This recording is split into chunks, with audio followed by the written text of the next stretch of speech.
Next step in my lovely keel refurbishing project is washing it all out with some toxic acid. I don't know if it's hydrochloric or phosphoric or whatever, some kind of nasty acid to clean out all the rust, and then let it dry and then apply anti-rust paint to seal it off good. But I think this is the final pretty disgusting project part.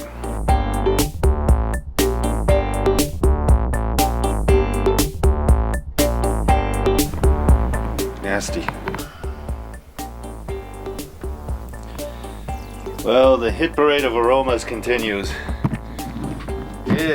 It smells like rotten eggs, like sulfur, super bad. So perhaps it's sulfuric acid. Because man, from fish, barnacles, and rotting shellfish to now rotting eggs. Oh God. This is the last step before I apply some anti-rust paint in there, and then I'm done with this treatment of this friggin' pit, the pit of pits. This is what this acid is doing to the rust.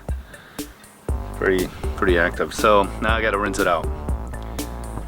The keel project extended my stay on the Hard for much longer than I expected. I would not sail around the world on Galopin with that rotting thump and clunk stab of steel. It had to be done. Pas belle la vie?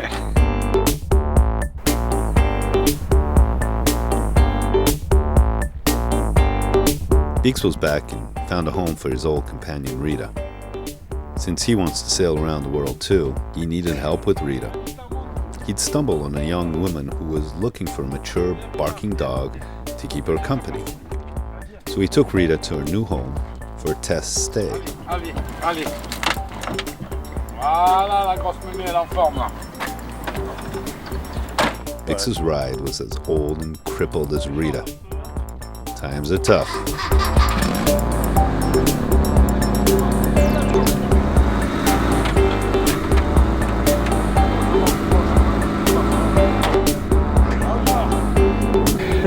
On n'est pas loin de ressembler à des Romanos. Ouais, c'est vrai, quoi. Oh, du coup, quelle misère. Ça craint. Bon, John Christopher, where are we going? For put the dog. And now I open the barrier, but my glass is blocked. Alors, I'm obliged to open the door. Attention, pas trop près, là. De barrière. Il va se prendre.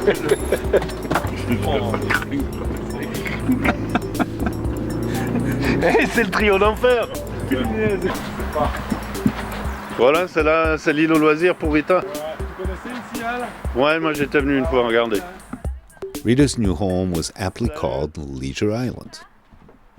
She seemed to like it, and her future young companion appeared to be kind and very lovely. But the old girl was a bit too mature for the young woman. Bix would have to find an alternative before setting off. Well, some of you want to know how much some of this refitting costs. Well, I can't divulge everything. Some of it is bartering, some of it is favors, and then there's so much man hours that have been put into it, many of my man hours, which can't be calculated. And but just to give you a small idea, I'm going to go pick up my sails that have been fixed up by Voyage Espace and one of the well-known guys around here named Albert, and that's going to cost me €75. And that was just for a general checkup, a couple tears in the UV stripped. He's checked out the entire sails and fixed up all the little problems, and it's costing me 75 euros. So there's an idea of one of the costs.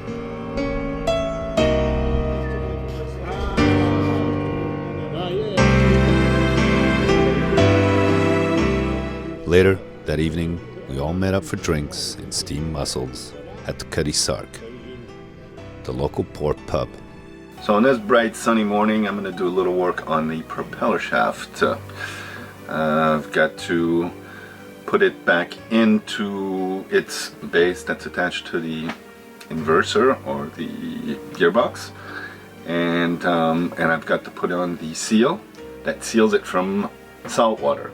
We also had to fix the hatch for the engine compartment, and that is also the stairs for the companionway from going up and down inside Galopin. The hinges completely started breaking off the wood, and the wood panels here that were supporting the hatchway were breaking because they were just attached with some brass screws. I need to get a couple tools and headlamp to get in there. It's kind of dark. Ratchet, wrench, and the headlamp. Headlamp, a Mantis headlamp, which I'll try because it's kind of dark in there.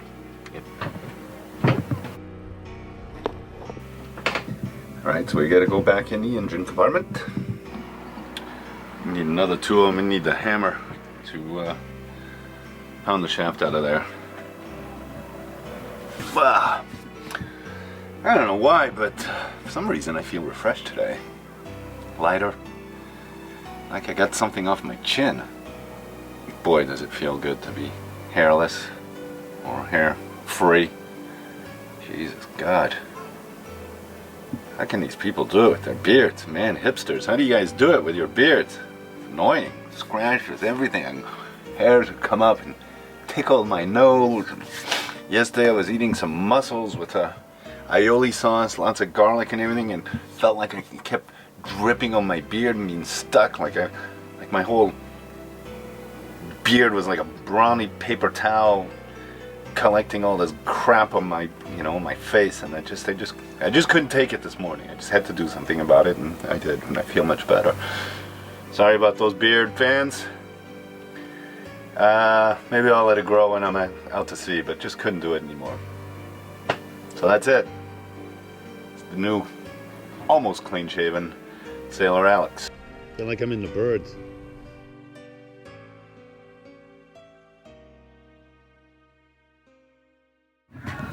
Pierre's timid in front of the camera, but he's here fixing up my companionway door flag in a Swiss, like a Swiss flag, and he's pretty cool, and Celine's so cool too. So you guys have to be in my video. I always wanted to live in France, and now I do live in France. When you live somewhere foreign, you make friends like Daniel, who invites you to his Christmas party, and you meet more friends. Le bisou, le bisou, le bisou.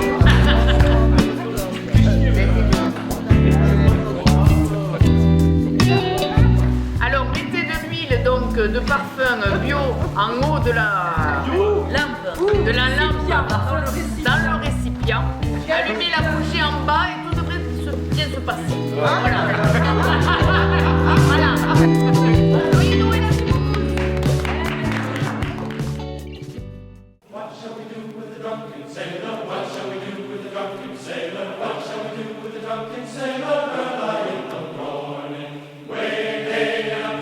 This is my cool hangout to upload videos. This is the Cutty Sark bar restaurant. It's right next to the dump and right at the port side. So that's Thierry, the barman and bar owner. Nadia. That's Nadia, she's the boss. Check out this place. It's an upside down boat. It's just fucking awesome, man. It's really cool. They have concerts here once in a while on Saturdays, and just awesome. Reminds me of the Ernest Shackleton book, where the guys lived under upside down life rafts, and it's just really cool.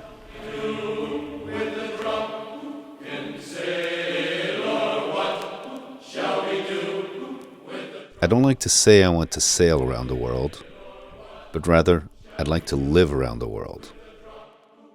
They say the French are arrogant. Live in France and judge for yourself. For me, Frenchies are affable, warm, and really, really fun. You can't judge a book by its cover. Immerse yourself in the story, in the human culture. Become one of them. In this case, a Frenchie. Then, and only then, you can form a genuine opinion.